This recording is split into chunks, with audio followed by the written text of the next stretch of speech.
Экологические итоги 2024 года подведем сегодня в программе «Интервью». Здравствуйте, я представляю гостя в студии Нияз Фазылов, министр природопользования и экологии Республики Башкортостан. Нияз Мансурович, здравствуйте. Здравствуйте. Ну, первый вопрос, наверное, с чего стоит начать именно сегодняшнее интервью, в котором мы подводим итоги 2024 года. Это, наверное, национальный проект «Экология», который завершается в уходящем 2024-м, завершается шестилетний цикл. С какими итогами мы подходим?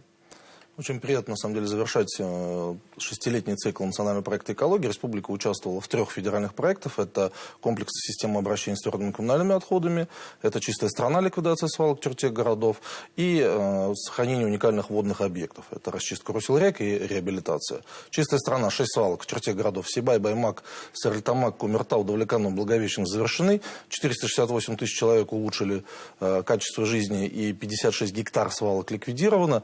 Удалось привлечь порядка 1,5 миллиарда федеральных средств, 500 миллионов вложила в республику. Работы завершились в прошлом году по 4 свалкам. В этом году Стерлитамак, Кумертау завершили работу с опережением темпов. Передали муниципалитетам. Дальше будет уже биологический этап. Это, по сути, посев травы и мониторинг за состоянием данных объектов. Комплексная система обращения с твердыми коммунальными отходами. Ну, все знаете, что у нас организация обращения с отходами с 1 января 2019 года. В 4 раза увеличили число контейнеров и контейнерных площадок. Сейчас у нас 90 тысяч контейнеров и порядка 38 тысяч контейнеров. Работают региональные операторы. Мы расставались тяжело и больно в прошлом году с региональным оператором Дюртюли-Мелиотстрой. В этом году конкурсные процедуры определены. У нас победителем является региональный оператор Экосити. Срывов нету. Компания работает нормально, стабильно, поэтому мониторим. В целом можем сказать, что удалось преодолеть вот тот барьер, когда жители были крайне недовольны качеством вывоза именно на севере Республики Башкортостан.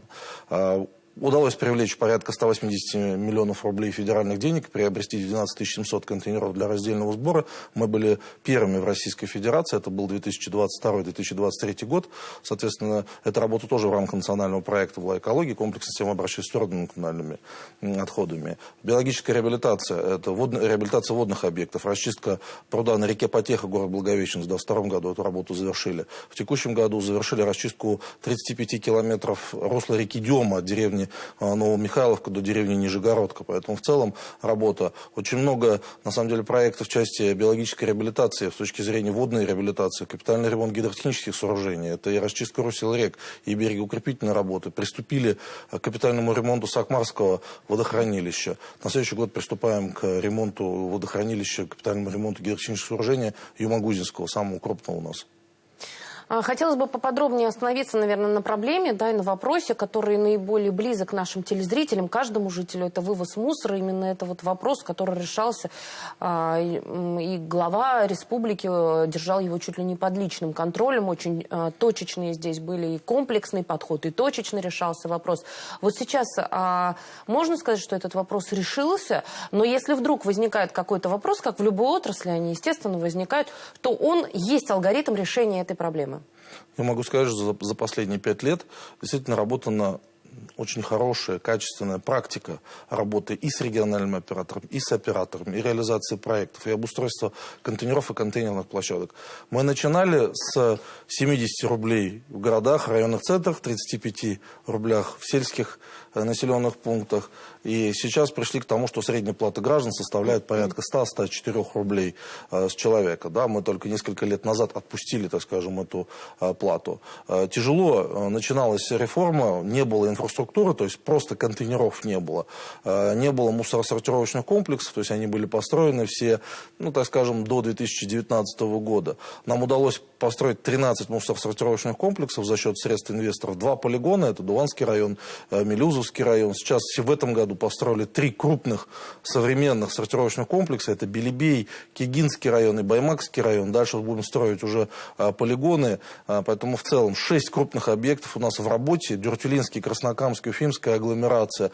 У нас тоже Белебей в работе. Поэтому в целом могу сказать, что инвесторы, они откликнулись на Работа в основном это региональные операторы или операторы так называемые, которые так или иначе работают в направлении обращения с отходами. Но можно сказать, что поэтапно пришлось пройти, наверное, нелегкий путь. Мы заходили не с самыми, так скажем, благонадежными партнерами в этот проект, да, но вот нам удалось все-таки вопрос решить. Решением суда подтверждено, что требования законные были признаны решением Министерства экологии прошлого года. Прошлый год был действительно 2023 непростой, когда у нас 2 недели, по сути, мы в ручном режиме вывозили отходы с 5 населенных пунктов на севере, это города Нефтекамск, Алтасинский район, вот, когда у нас региональный оператор просто отказался вывозить отходы. Поэтому в целом сейчас все решения приняты, все процедуры пройдены, легитимно на 10 лет у нас заключен договор, соглашение с региональным оператором Экосити. Могу сказать, что сбоев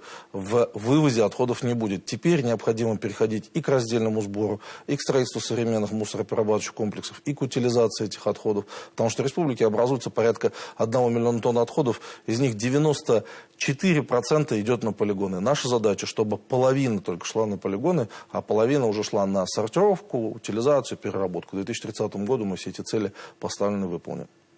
И еще один вопрос, который решался в 2024 году, ну, таком поступательном, имею в виду, и он и до этого, естественно, обращали на него внимание, это водные объекты. Именно как обстоят дела именно в этом вопросе? У нас 2 крупных водных объекта было. Это реабилитация пруда на реке Потеха. В 2022 году мы завершили эту работу. В этом году завершили 3-летний цикл работ по расчистке реки Дема от деревни Новомихайловка до деревни Нижегородка. В целом могу сказать, по направлению взаимодействия с Федеральным агентством водных ресурсов у нас реализуется в год порядка 40-50 объектов. Это и капитальный ремонт, и небольших гидротехнических сооружений. У нас в Кушнаренковском районе, у нас Айгумерово, это Белокатайские и Мичлинские районы. У нас за Урале очень много объектов строится, ремонтируется. В целом могу сказать, что эта работа, ее на первый взгляд не видно, но при всем при этом она такая комплексная, непростая и всегда требует, так скажем, специальных навыков и требований, потому что отремонтировать гидротехническое сооружение, по сути, водохранилище, это не так просто, и мы всегда очень-очень внимательно проводим конкурсные процедуры для того, чтобы определить подрядчиков и требования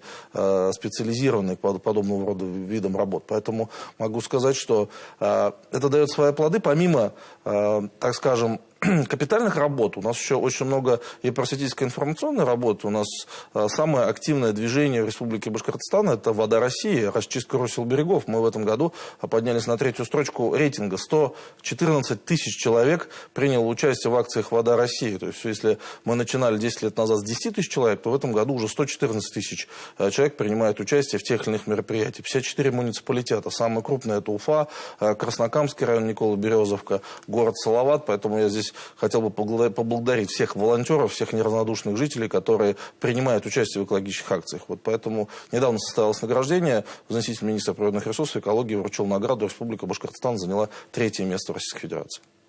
Еще одна тема, которая близка жителям нашей республики, с которой мы соприкасаемся ежедневно, это именно чистый воздух. И случались и жалобы в 2024 о том, что чувствуются какие-то примеси и так далее.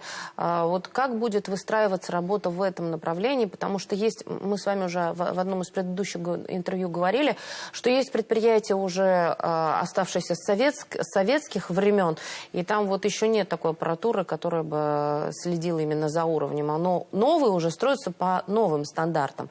Вот как будет как разруливался этот вопрос? Вопрос я хотел бы разделить на 2 части. Первое – это национальный проект экологии, федеральный проект «Чистый воздух». Он сохраняется в новом национальном проекте «Экологическое благополучие». Есть перечень городов, которые попали в проект «Чистый воздух». Заключено соглашение, федерация внимательно следит, то есть происходит переоборудование и так далее, установка датчиков автоматического контроля. Мы стремимся к тому, чтобы попасть в проект «Чистый воздух», действительно. Но есть критерии, так называемый индекс загрязнения атмосферы. То есть он должен быть высокий, чрезвычайно высокий. Пока Республика Башкортостан по данным данным критериям не попадают в чистый воздух. То есть это требование федерального закона.